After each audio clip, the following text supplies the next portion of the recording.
चलो MP board कक्षा 10वीं के खाली स्थान के कुछ महत्वपूर्ण प्रश्नों को देख लेते हैं। तो इसमें जो प्रश्न है वो है, वे अभिक्रिया जिनमें उत्पाद के निर्माण के साथ साथ ऊष्मा भी उत्पन्न होती है उसे खाली स्थान अभिक्रिया कहते हैं।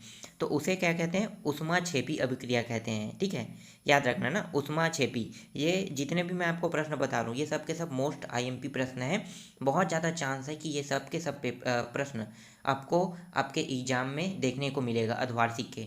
तो इसलिए आप बहुत ध्यान से देखो, और ये जो मोस्ट आईएमपी प्रश्न है सभी। तो चलो देखते हैं आगे। इसके बाद नेक्स्ट है, यहाँ पे देखो ये सभी के सभी आईएमपी है। फिलहाल यहाँ पे मुझे 3 टॉपिक आईएमपी लगा, लेकिन मैं यहाँ पे आपको कहूँगा कि सभी के सभी को पढ़ लो। ठीक है, तो चलो देखते हैं।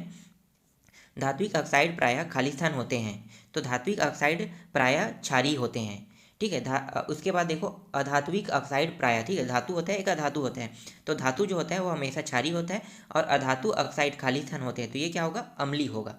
ठीक है, अधातु को अम्लीय और धातु को क्षारीय ऑक्साइड कहते हैं। इसके बाद देखो जल एक खाली स्थान ऑक्साइड है। तो जल क्या होता है? जल एक उदासीन होता है, हमेशा इसका पीएच मान कितना होता है? 7 होता है, इसलिए ये उदासीन होता है। तो जल एक उदासीन ऑक्साइड है। इसके बाद चौथा प्रश्न देखो अम्ल नीले लिटमस पत्र को खाली स्थान कर देता है। तो जो अम्ल होता है वो नीले लिटमस को लाल कर देता है। ठीक है, तो यहाँ पे क्या लिखना? जब नीला दिया है तो 100% वो कौन से रंग में बदलेगा? लाल में। अगर लाल दिया रहेगा तो किस में बदलेगा?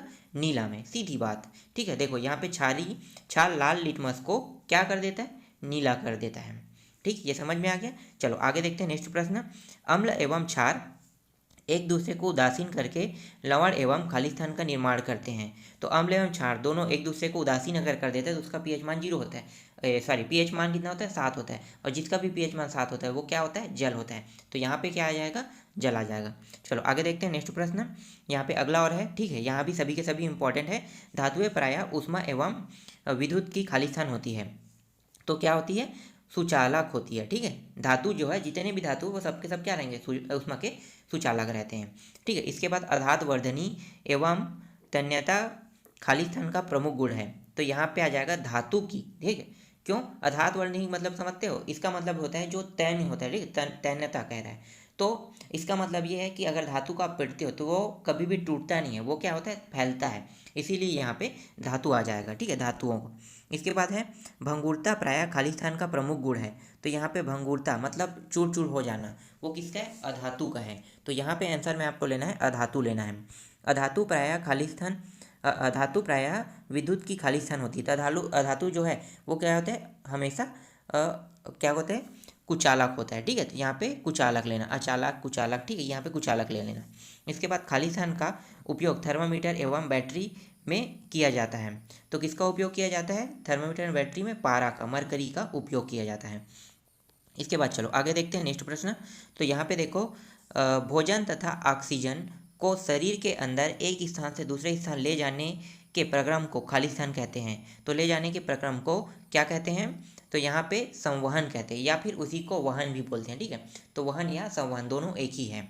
इसके बाद देखो नेक्स्ट है, शरीर में उपस्थित अपशिष्ट हानिकारक एवं विषैली पदार्थ का शरीर से बाहर निकलने का प्रक्रम खाली स्थान कहलाता है।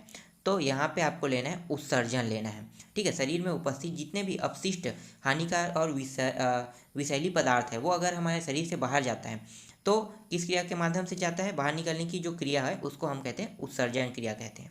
ठीक है, चलो आगे देखते हैं। इसके बाद देख लेते हैं कुछ और मोस्ट आईएमपी प्रश्न है। हमारे शरीर में नियंत्रण एवं समन्वय का कार्य खाली स्थान तथा खाली स्थान द्वारा होता है। तो देखो जो समन्वय मतलब हमारे नियंत्रण करता है वो होता है तंत्रिका तंत्र होता है, और तंत्रिका तंत्र होता है, और समन्वय का जो काम करता है वो होता है हार्मोन्स होता है। ठीक है, तो यहाँ पे कैसे लिखोगे? तो देखो हमारे शरीर में नियंत्रण एवं समन्वय का कार्य तंत्रिका तंत्र तथा हार्मोन्स के द्वारा होता है, ये लिखना है आपको। इसके बाद नेक्स्ट है, तंत्रिका तंत्र हमारी खाली स्थान द्वारा सूचना प्राप्त करता है तथा हमारी खाली स्थान द्वारा क्रिया करता है। तो यहाँ पे आपको क्या लेना है? यहाँ पे ज्ञानेंद्रिय लेना है। ठीक है, ये इतना इंपॉर्टेंट प्रश्न नहीं है। तंत्रिका तंत्र हमारी ज्ञानेंद्रिय ले लेना। फिलहाल मैं आपको बता देता हूँ फिर भी। यहाँ पे ज्ञानेंद्रिय आएगा और एक में आएगा पेशी आएगा। ठीक है, ज्ञानेंद्रिय द्वारा सूचना प्राप्त करता है तथा हमारी पेशियों द्वारा क्रिया करता है। इसके बाद तीसरा है, तंत्रिका तंत्र की प्रमुख इकाई खाली स्थान होती है। ये मोस्ट आईएमपी है। तंत्रिका तंत्र की तंत्रिका तंत्र की जो प्रमुख इकाई है वो होती है न्यूरॉन होती है, याद रखना न्यूरॉन। ये मोस्ट आईएमपी प्रश्न है। इसके बाद आगे देखते हैं नेक्स्ट प्रश्न। यहाँ पे देखो, पीढ़ी दर पीढ़ी विभिन्न लवण का संचरण खाली स्थान कहलाता है। तो यहाँ पे क्या होगा, पीढ़ी दर पीढ़ी, अगर मान लो पीढ़ी दर पीढ़ी वो एक से दूसरे के में फैल रहा है तो वो क्या होगा, अनुवांशिक। ठीक है, तो उसे हम कहते हैं अनुवांशिकता कहते हैं। तो क्या कहोगे आप, अनुवांशिकता। उसके बाद है पीढ़ी दर पीढ़ी संचालित होने वाले लवण खालिस्तान कहलाती है। ये दोनों एक ही है, ठीक है, और कुछ नहीं लिखना है, दोनों प्रश्न सेम है, तो दोनों में अनुवांशिक ही आएगा। इसके बाद देखो, अनुवांशिकता का अध्ययन खालिस्तान कहलाता है। तो अनुवांशिकता का अध्ययन क्या कहलाएगा, अनुवांशिकी। ठीक है, आप कह लेना यहाँ पे अनुवांशिकता का अध्ययन अनुवांशिकी कहलाता है। फिर यहाँ पे मेंडल ने ठीक है, मेंडल ने खालिस्तान के नियमों का प्रतिपादन किया। तो वंशानुगति, ठीक है, किस नियम का प्रतिपादन किया, वंशानुगति नियम का प्रतिपादन किया। ये भी मोस्ट आईएमपी प्रश्न है। इसके बाद चलो आगे देखते हैं। अगला प्रश्न है यहाँ पे, खालिस्तान लेंस एवं खालिस्तान दर्पण में प्रतिबिंब सदैव बड़ा और सीधा बनता है। ठीक है, तो यहाँ पे क्या होगा, तो देखो खालिस्तान लेंस, यहाँ पे अवतल लेंस होगा। ठीक है, अवतल लेंस एवं उत्तल दर्पण। ठीक है, अवतल लेंस एवं उत्तल लेंस, मान लो अवतल लेंस एवं उत्तल लेंस दर्पण में प्रतिबिंब सदैव छोटा और सीधा बनता है। U बराबर sine i upon sine r कहलाता है खालिस्तान का नियम। तो ये होगा स्नेल का नियम, याद रखना। स्नेल के नियम के अनुसार हम लोग प्रश्न बनाते हैं, तो लिखते हैं स्नेल के नियम के अनुसार। तो यही जो है, ये सूत्र जो है वो स्नेल के नियम है। और ये मोस्ट आईएमपी प्रश्न है आपके जो पिछला पेपर इसमें ये प्रश्न आया था। इसके बाद चलो आगे देखते हैं। आकाश का रंग नीला प्रकाश के खालिस्तान के कारण दिखाई देता है। तो ये है प्रकीर्णन के कारण, तो यहाँ पे खालिस्तान में प्रकीर्णन लेना है। फिर सामान्य दृष्टि के वयस्क के लिए सुस्पष्ट दर्शन की अल्पतम दूरी खालिस्तान होती है। तो यहाँ पे आपको लेना है 25 सेंटीमीटर। ठीक है, इसका आंसर क्या लेना है, 25 सेंटीमीटर।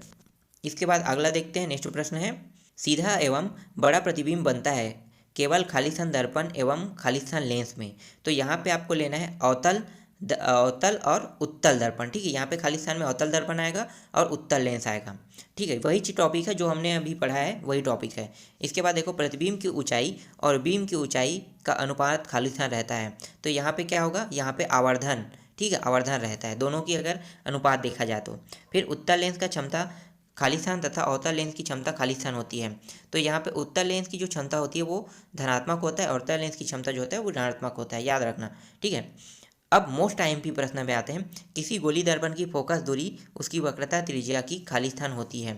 तो क्या होती है, आधी होती है। किसी गोली दर्पण की फोकस दूरी उसकी वक्रता त्रिज्या की आधी होती है। ये मोस्ट आईएमपी प्रश्न है, ठीक है, याद रखना। तो चलो आगे बढ़ते हैं हम नेक्स्ट प्रश्न की ओर। तो ये यहाँ पे ये भी प्रश्न मैं जितने भी बता रहा हूँ ये भी मोस्ट आईएमपी है, यहाँ से बहुत ज़्यादा प्रश्न बनते हैं। ठीक है, चलो देखते हैं। शुद्ध जल विद्युत का खालिस्तान होता है। तो शुद्ध जल जो है वो विद्युत का कुचालक होता है। इसके बाद देखो, एक अश्वशक्ति खालिस्तान वाट होता है। तो एक अश्वशक्ति 746 वाट का होता है। ठीक है, इसके बाद देखो, किसी तार की प्रतिरोध की लंबाई के खालिस्तान होता है। तो ये अनुक्रमानुपाती, ये इंपॉर्टेंट नहीं है। ठीक है, किसी तार का प्रतिरोध उसके प्रतिच्छेद के खालिस्तान होता है, ये व्युत्क्रमानुपाती होता है। यहाँ पे आगे ये भी इंपॉर्टेंट नहीं है, फिर भी इसका आंसर मैं आपको बता देता हूँ। किसी तार की प्रतिरोधकता पर उसकी आकृति का खालिस्तान पड़ता है, तो कोई प्रभाव नहीं पड़ता है, यहाँ पे लेना है आपको। ठीक है, विद्युत विभव का ऐसा ही मात्रा खालिस्तान है, तो इसको आपको याद रखना है, ये मोस्ट आईएमपी है, तो वोल्ट होगा। इसके बाद देखो, विद्युत धारा का ऐसा ही मात्रक खालिस्तान है। तो विद्युत धारा का ऐसा ही मात्रक होता है, एम्पियर होता है। इसके बाद चलो आगे देखते हैं नेक्स्ट प्रश्न की ओर। तो अगला प्रश्न है, एक पौधे स्तर से दूसरे पोषी स्तर के ऊर्जा का स्थानांतरण खालिस्तान प्रतिशत होता है। तो कितने प्रतिशत होता है, 10%। यहाँ पे आपको लेना है 10 लेना है। ठीक है, इसके बाद चलो आगे देखते हैं। यहाँ पे आ जाएगा, हरे पौधे प्रकाश संश्लेषण के लिए सौर विकिरण ऊर्जा का केवल खालिस्तान प्रतिशत भाग अवशोषित करते हैं। सिर्फ 1% भाग को ही अवशोषित कर पाता है, बाकी 99% भाग फालतू चला जाता है। ठीक है, तो यहाँ पे लेना, प्रकाश संश्लेषण की क्रिया में पौधे सिर्फ 1% भाग का उपयोग करता है ऊर्जा का। ठीक है, केवल। इसके बाद देखो, एक पोषण स्तर से दूसरे पोषण स्तर को ऊर्जा का भाग खालिस्तान जाता है। तो यहाँ पे लिखना है आपको, घटता जाता है। ठीक है, मनुष्य खालिस्तान जीव है, मनुष्य सर्वाहारी जीव है। फिर किसी आहार श्रृंखला में केवल खालिस्तान पोषण स्तर ही हो सकते हैं। तो यहाँ पे 4 से 5 पोषण स्तर लेना है। इसके बाद छठवा है, कचरे का निपटान एक गंभीर खालिस्तान समस्या है। तो यहाँ पे पर्यावरणीय आएगा, ठीक है, पर्यावरणीय समस्या है। फिर यहाँ पे देखो, ओजोन के अणु ऑक्सीजन के खालिस्तान परमाणु से मिलकर बनते हैं। तो कितने परमाणु से मिलकर बनते हैं? तो 3 परमाणु, ठीक है, 3 परमाणु आ जाएगा। तो इस तरह से मैंने आपको जितने भी खालिस्तान में आ सकने वाले आईएमपी प्रश्नों की सूची दे दिया है।